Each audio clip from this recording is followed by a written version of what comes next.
কালীঘাট তৃণমূলের অস্বস্তি কিন্তু আরো খানিকটা বাড়লো, কারণ 21শে জুলাই কোথায় তারা করবেন অনুমতি কিন্তু ভিক্টোরিয়া হাউসের সামনে পেল না কালীঘাট তৃণমূল। কলকাতা হাইকোর্টের বিচারপতি সৌগত ভট্টাচার্য তিনি জানিয়ে দিয়েছেন যে আর কালীঘাট তৃণমূলের যে দাবি ছিল ভিক্টোরিয়া হাউসের সামনে 21শে জুলাইয়ের অনুমতি তাদের দেওয়া হচ্ছে না।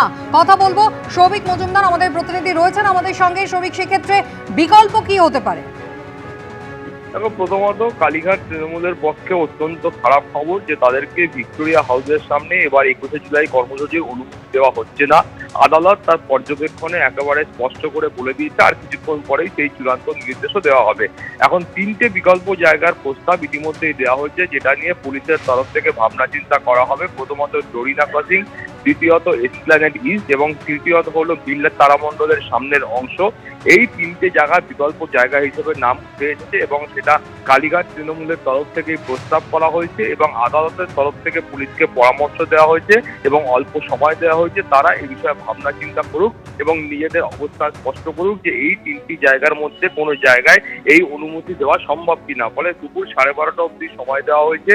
দুপুর 12:30টার সময় আবারও এই মামলার শুনানি শুরু হবে এবং সেই সময় পুলিশকে বলতে হবে যে এই 3টে যে বিকল্প জায়গার প্রস্তাব উঠে এসেছে, নাম উঠে এসেছে, তার মধ্যে কোন জায়গায় কালীঘাট তৃণমূলকে এই 21শে জুলাইয়ের কর্মসূচি করার জন্য অনুমতি দেওয়া সম্ভব বা করলে কোনো রকম অসুবিধা হবে না সেইটা স্পষ্ট করে বলতে হবে। ফলে তুমি বুঝতে পারছো যেটা প্রাথমিকভাবে কালীঘাট তৃণমূলের তরফ থেকে বলা হয়েছিল যে তাদের প্রথম পছন্দ হচ্ছে ভিক্টোরিয়া হাউস। এতদিন পর্যন্ত তারা যেখানে এই 21শে জুলাইয়ের কর্মসূচি করে এসেছেন সেইখানেই তারা এই কর্মসূচি করতে চান। ফলে সেই জায়গার অনুমতি তাদের দেওয়া হচ্ছে না। বিকল্প যে 3টে জায়গা সেটাও কালীঘাট তৃণমূলের তরফ থেকেই প্রস্তাব করা হয়েছে, ডরিনা ক্রসিং, এসপ্ল্যানেড ইস্ট এবং বিড়লা তারামণ্ডলের সামনের অংশ।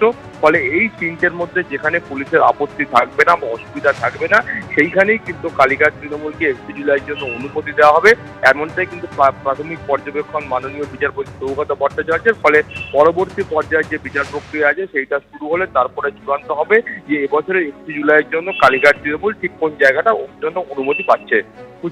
একেবারে অর্থাৎ বেলা 12:30 পর্যন্ত অপেক্ষা করতে হবে, তারপরেই সম্ভবত জানা যাবে যে কালীঘাট তৃণমূল এবার 21শে জুলাই কোথায় পালন করতে পারবে। তবে তাদের যে ইচ্ছে ছিল, যে দাবি তারা করেছিল ভিক্টোরিয়া হাউসের সামনে অন্যান্য বছরের মতো, সেই আবেদন কিন্তু কলকাতা হাইকোর্ট খারিজ করে দিয়েছে।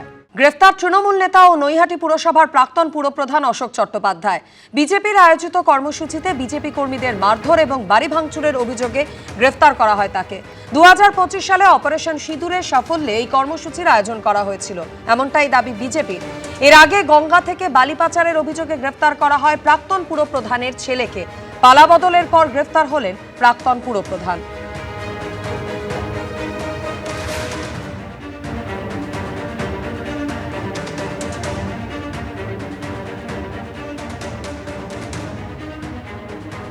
গ্রেফতার তৃণমূল নেতা ও নৈহাটি পুরসভার প্রাক্তন পুরপ্রধান অশোক চট্টোপাধ্যায়।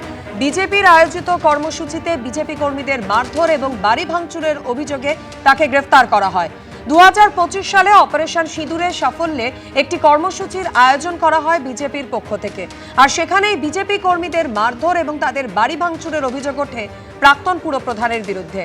প্রসঙ্গত বলে রাখি, এর আগেই গঙ্গা থেকে বালি পাচারের অভিযোগে গ্রেফতার হয়েছিলেন প্রাক্তন পুরপ্রধানের ছেলে, আর এবার পালা বদলের পর গ্রেফতার হলেন প্রাক্তন পুরপ্রধান।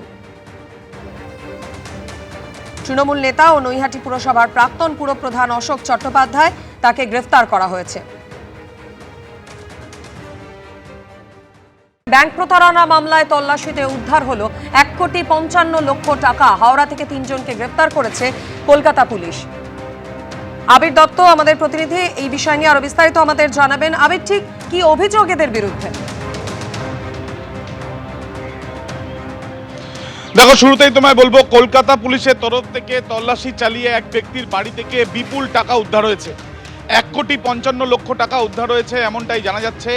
মূলত যেটা অভিযোগ সেটা হচ্ছে যে হাওড়া পুরসভার স্যাংশন করা কাগজ যেগুলো জালভাবে বানানো হয়েছিল এবং সেই কাগজ হচ্ছে বিল্ডিং প্ল্যান। এই ধরনের একাধিক বিল্ডিং প্ল্যান তৈরি করা হয়েছিল, যেই কাগজে লেখা রয়েছে হাওড়া পুরসভা অনুমোদন দিয়েছে। সেই বিল্ডিং প্ল্যানগুলোকে বানিয়ে বিভিন্ন ব্যাংকের মতন পিএনবি ব্যাংকে সেগুলো দেখিয়ে প্রায় 3,90,00,000 টাকা সেখান থেকে লোন নেওয়া হয়।